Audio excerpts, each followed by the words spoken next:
You've come quite close enough. Sentinels, if you would.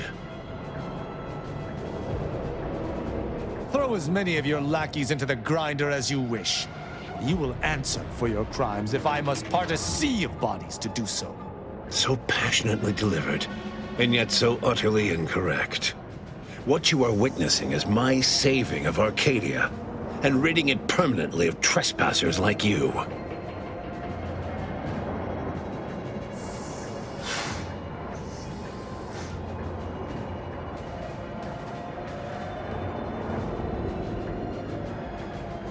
I'm not interested in what you've acquired by sleight of hand or whatever other sordid means, Commander. Yes, I know well who you are. In any other situation, I might be compelled to take you apart and see how precisely it is you operate, but time, it would seem, isn't on your side. You are a relic of an impotent institution, propelled forward by nothing more than luck and foolhardy metal.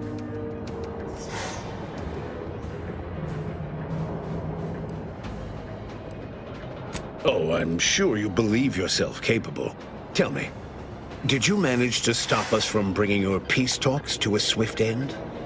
As I recall, Greater Tranquility was reduced to little more than mangled ruins in a single moment. You used the peace talks as a test run for this. It was a modest success. I had hoped it'd hobble Auntie's choice in the Order once and for all, but it has proven to be a valuable lesson in patience. I was able to buy the time to enact the very plan before you. Though, judging from that vacant expression on your face, it would appear you've no idea what I intend.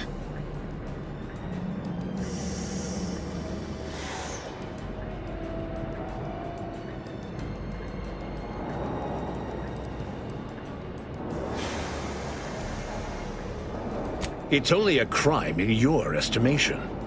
When one clinches a decisive victory, who among the living would dare complain about the methodology?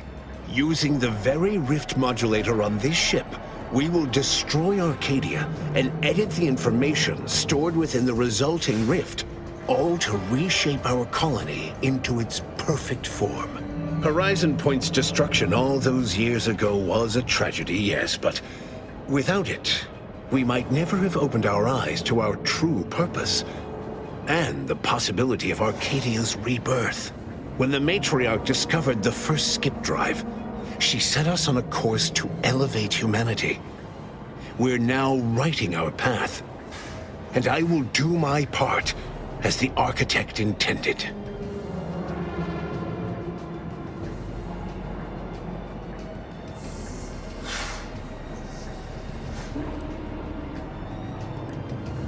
Rifts contain the data of everything they have engulfed, and we have the power to edit that data as we so choose. Our perfect society is within reach, and all supposedly serendipitous events have led to this moment. In the Matriarch's younger years, she found a crashed ship deep in the Earth. Within it, the very first skip drive.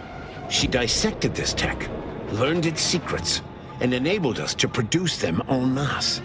And, well, that eventually led to the manifestation of rifts. But it was not until well after Horizon Point's untimely end that we understood the opportunity gifted us. The opportunity to reconstruct the colony in its perfect form. It is as the Grand Architect designed. And believe you me, I've no intention of letting you thwart our securing of a better future. One free of doubt and greed.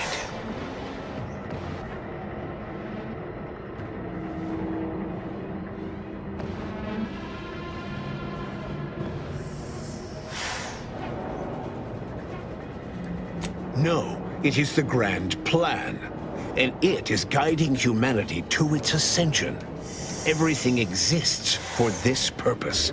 Since you took your time scurrying about my ship, presumably rifling through our things, I assume you also found information about the far-off rifts in untraversed space. That alone should tell you that we don't make our own circumstances. It seems They were made by the ship our matriarch found. A curiosity, isn't it? Without this discovery, we may never have realized the power we now possess with the rifts. Yes, the great architect works in mysterious ways. What else can I do but what is bidden?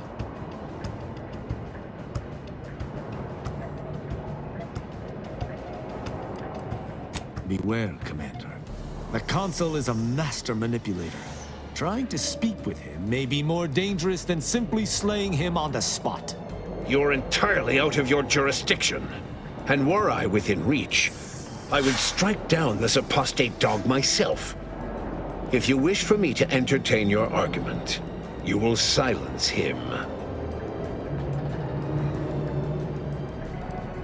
If you've a plan, I trust you to see it through. But I shall keep a hand on my hammer throughout.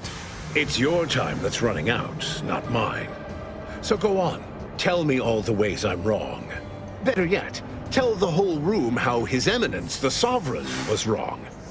This was originally his plan, after all. I am merely a partner seeing it carried out.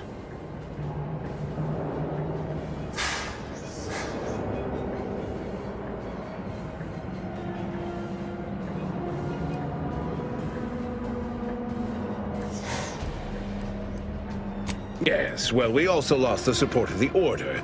But can one truly call that a loss?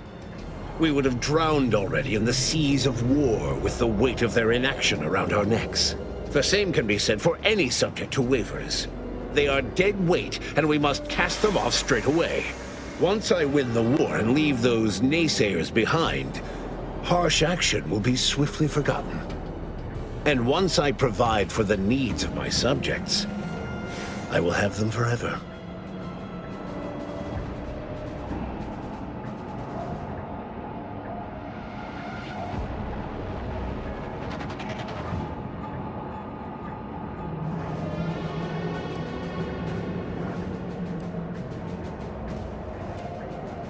Indeed. That's why my strongest supporters wholeheartedly believe in me and the Protectorate cause.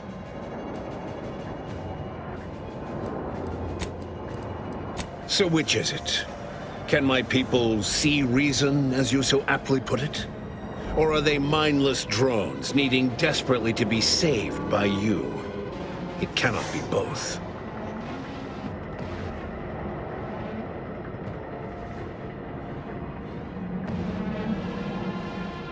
So you say, but you've yet to deliver any compelling evidence. I doubt you've had anyone capable checking your calculations.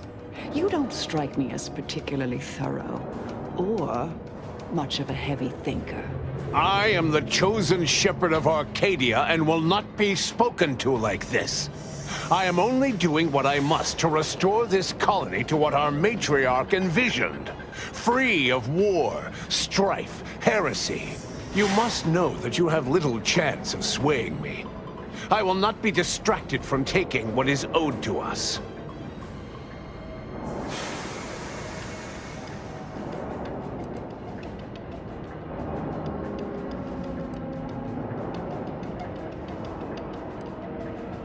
And what is your definition of wrong? Have you anything substantial to back such a claim?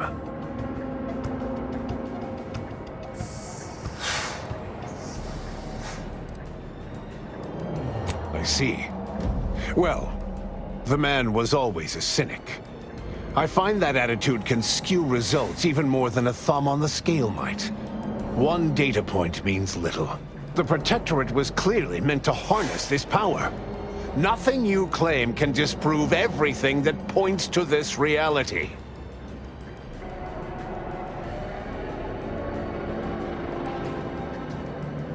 I will not be lectured by an outsider.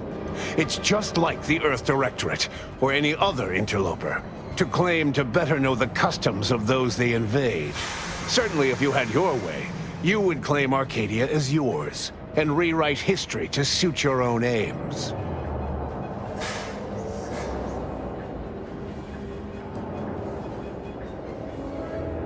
No. No, Reuben would not have gone against her. He was a stalwart protector of Arcadia to the end. We could all see his devotion.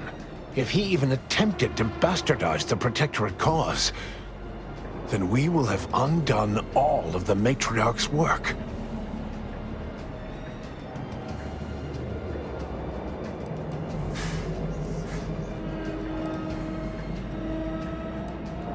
I swore to guide the Matriarch's line. It was not a matter of choosing sides, it was duty. But surely it cannot be possible that I've gotten this wrong. All your so-called arguments are pure hearsay. You allow your resolve to be shaken when millions lie dead? If I had not traveled with the commander, I would attempt to slay you on the spot. Instead, I shall appeal to any lingering remnant of your honor to do what is right. Do you want me to applaud you for your restraint? No. It doesn't matter what proof you bring before me. I am following the grand plan, and I will be vindicated.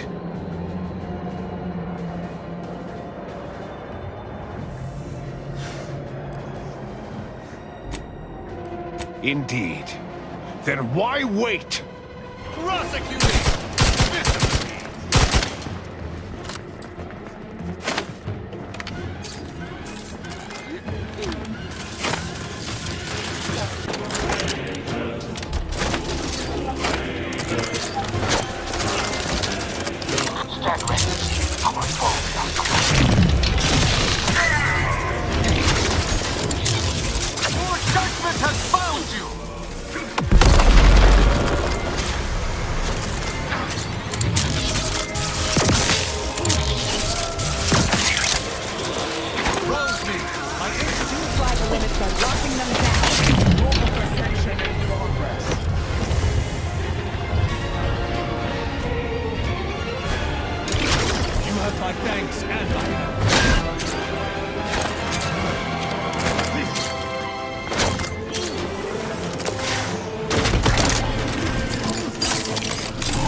Analyzed. Lay down fire. Standing by to stupefy. I shall. Once I can ride.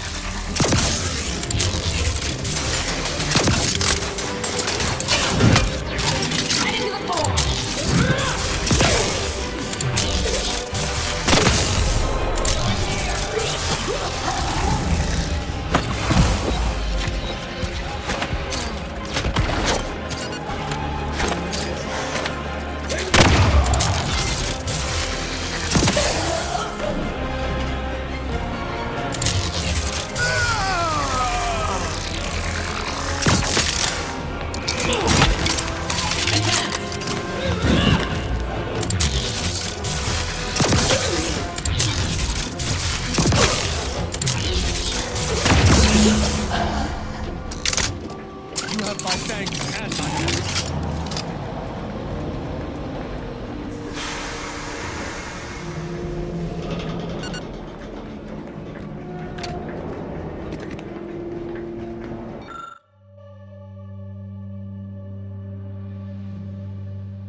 Field calculations suggest the rift will soon completely destabilize.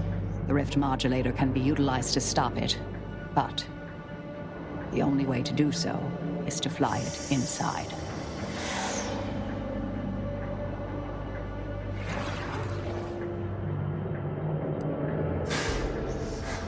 Even from the grave, the Consul still gets one against us. Damnation. No need to belabor this. I will fly the ship. Back on Greater Tranquility, you wish to give me a chance to atone for my mistakes. I'd say that opportunity has come. Reckon I'll join you. You needn't suffer for De Vries' misdeeds, Marisol. But if you are set on this path, then I shall respect you all the more for it.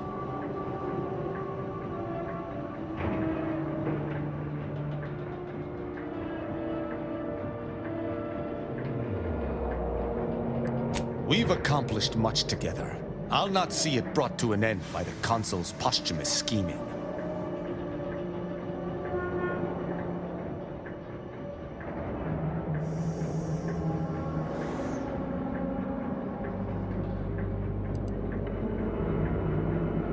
The Protectorate must survive if I am to reform it.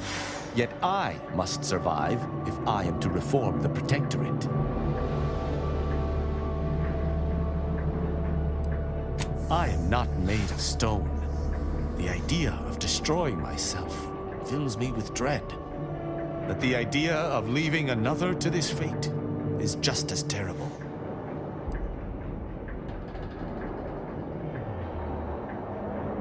After all we've been through, to think you would stick me between the ribs with no provocation.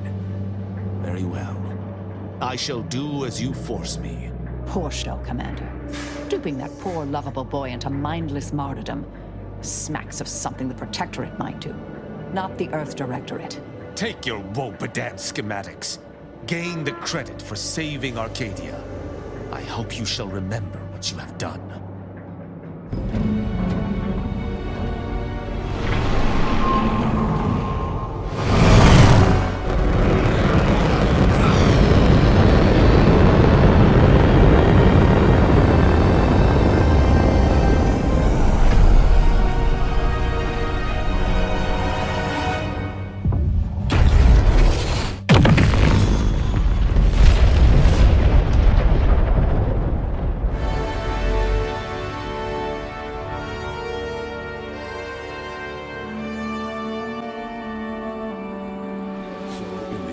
The job fell to Tristan, though not by choice.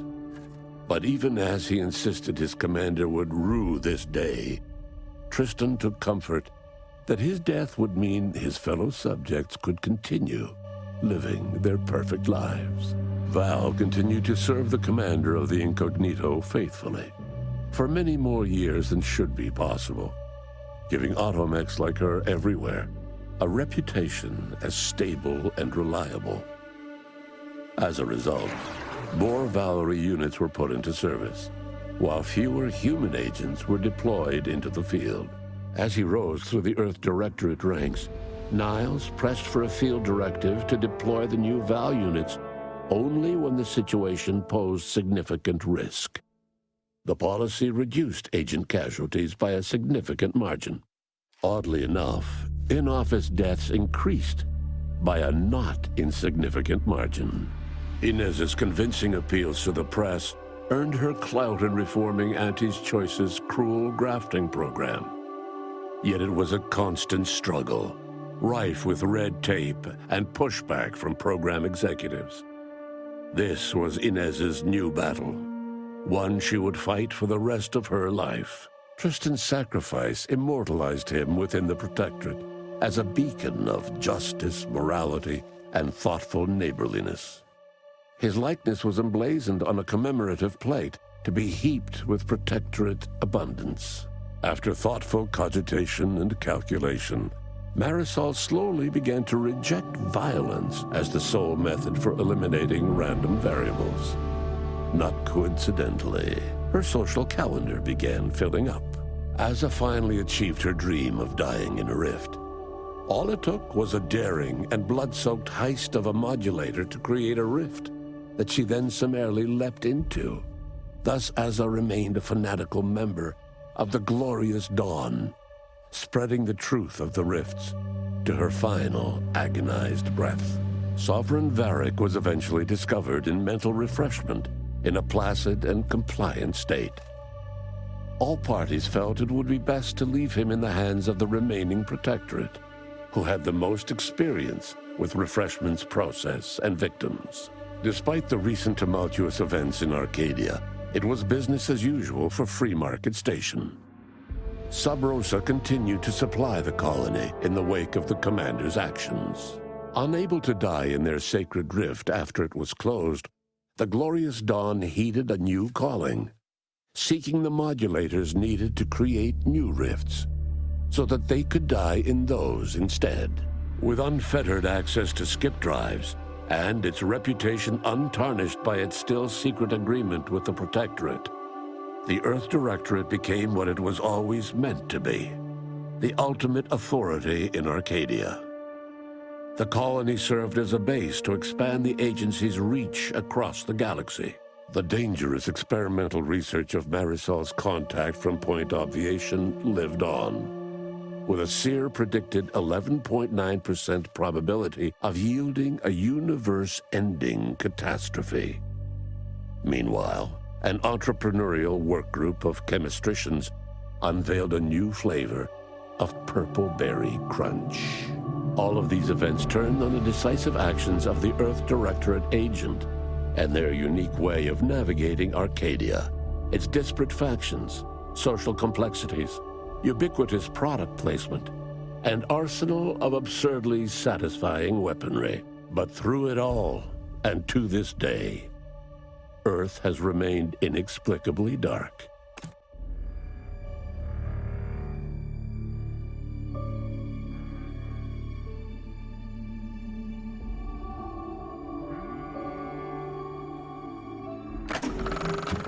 Just as well you didn't tell